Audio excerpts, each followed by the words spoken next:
We've talked about ironing out the wrinkles, but we all know that the starting positions are not the end positions. Well, it does seem to me, looking rather opaquely at it, because we don't have a choice, that the wrinkles that the Ukrainians had, which is still a bitter pill to swallow, but I think they are being ironed out. That there is their half of the tablecloth that they could actually sign to.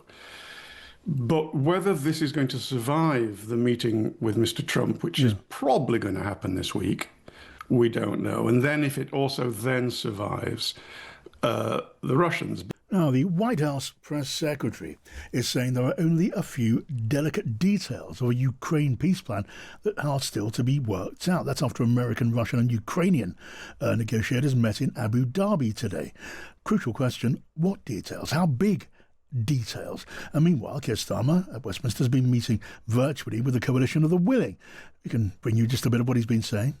I do think we're moving in a positive direction.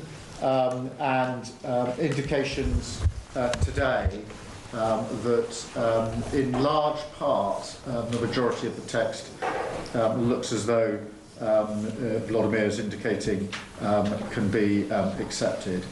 Again, how much are we hearing Russia is willing to sign up to? Absolutely crucial question, moving in the right direction, but how far? Tim Marshall is the former foreign correspondent who's the author of Prisoners of Geography. Hi Tim, welcome back.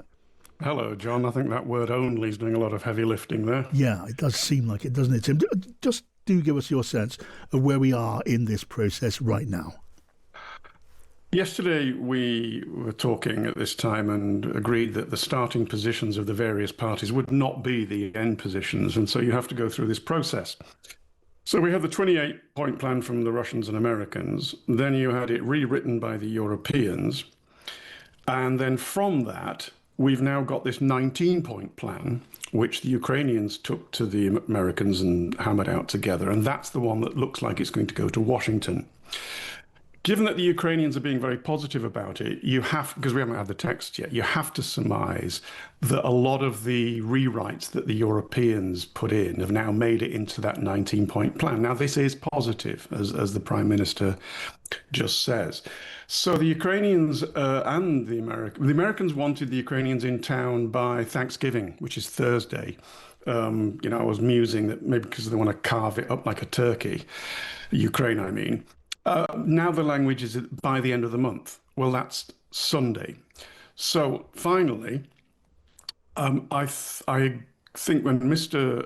Starmer says it's heading in the right direction, I agree. But the problem is that at the end of that, there could be a shredder in Washington where these few delicate details get shredded by the American president, and either way, whether it does or it doesn't, it then might, and we are in mights and ifs, it might hit a brick wall in Moscow. Yeah, absolutely. I mean, such important qualifications. I mean, I guess we can say from the tone of the Ukrainian leader and the tone of Keir Starmer after that meeting of the coalition of the willing, that it's moved somewhat closer to the Ukrainian position. But just the fact that it's veered and wobbled since the end of last week to this point here, it doesn't speak of coherence or clear thinking in Washington, does it? I slightly disagree with you, John, which is happily rare. But you've given me an opportunity for the third, and I'll try and make it the last time to return to my tablecloth analogy.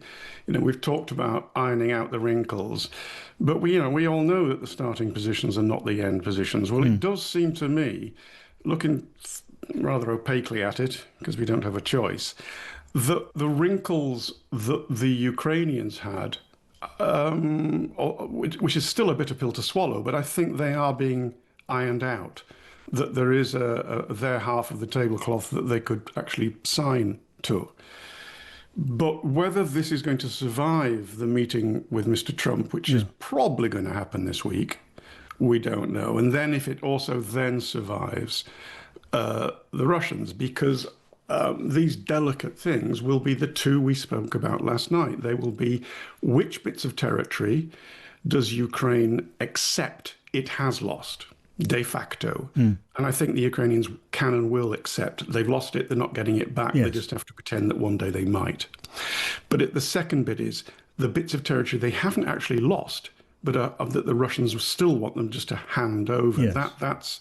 That's the big wrinkle, which if the Ukrainians are happy with, then has been ironed out. Yes. And then the second one, again, is the security guarantees. Yes. I thought it was interesting, just for the optics, that the footage of Mr. Starmer, the clip you just played there, I think it was the head of the Air Force, was at the end of the table in the shot.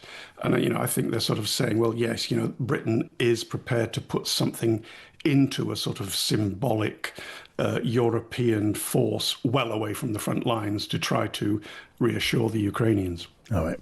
Always great to get your thoughts, Tim. Lovely to have you back with us. Tim Marshall there. Now, we can get the reflections of Mark Galeotti, who's a British historian, a lecturer and writer. Hello to you, Mark. Hello there. Hi. I wonder if you can at least try to fill in some of the missing bits of the jigsaw. I know the construction of the jigsaw is still a work in progress, but looking at it in as far as it's possible through the eyes of Vladimir Putin, do you judge that he is set on Ukraine's subjugation here? Would he fight on if it turned out that Trump aligned solidly against him, even to the point of imposing tougher sanctions? Yes, look, Putin is very strongly communicating that he's willing to entertain a peace deal if it's a peace deal that meets his needs. But he's also perfectly willing to fight on. I think, actually, although there may be an element of bravado there, because certainly casualties the Russians have suffered are extraordinary, 1.3 million dead and wounded, and their economy is sliding into recession. But still, I think his genuine calculation is that however slowly and bloodily, he is winning. And therefore, if need be, he feels he can walk away from any negotiations. And crucially, what are the details? Huge question in the air. Can you conceive of Vladimir Putin agreeing to stop the fighting? He can do that with a wave of his hand, even if he's not given this territory in the east of Ukraine that he has not conquered. Would he be willing to freeze the line where it is now, or is that truly a red line? And until that's accepted, the war goes on. Yeah, this is absolutely one of the most important issues. Now, the weird thing is that, most Russians would have been perfectly happy to accept the war ending without this remaining 1/5 of Donetsk region. It's actually almost that Putin himself has made it such a sort of a key issue.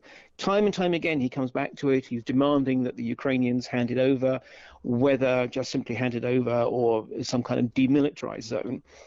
In some ways, I do worry that he's painted himself into a corner on that.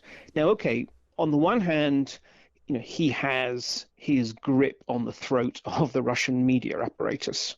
So in some ways, if he needs them to claim that, in fact, East Asia has never been at war with Oceania, he can get them to say whatever. But whether or not he actually will feel that it will come across as a genuine triumph if he doesn't, that's one of the really tricky issues. That and NATO membership are probably the two most intractable questions. And that's why we're waiting to see what comes out of, what this 19-point agreement says about that. Because the Europeans, they wanted to punt it back to after a ceasefire. They said, well, have a ceasefire, and then there can be negotiations about territorial swaps. The Russians have made it very clear that they wouldn't accept that, because as far as they're concerned, those negotiations could be spun out for months or years and still be inconclusive. So they want this settled right now. All right. Mark Galeotti, thank you for coming on the show.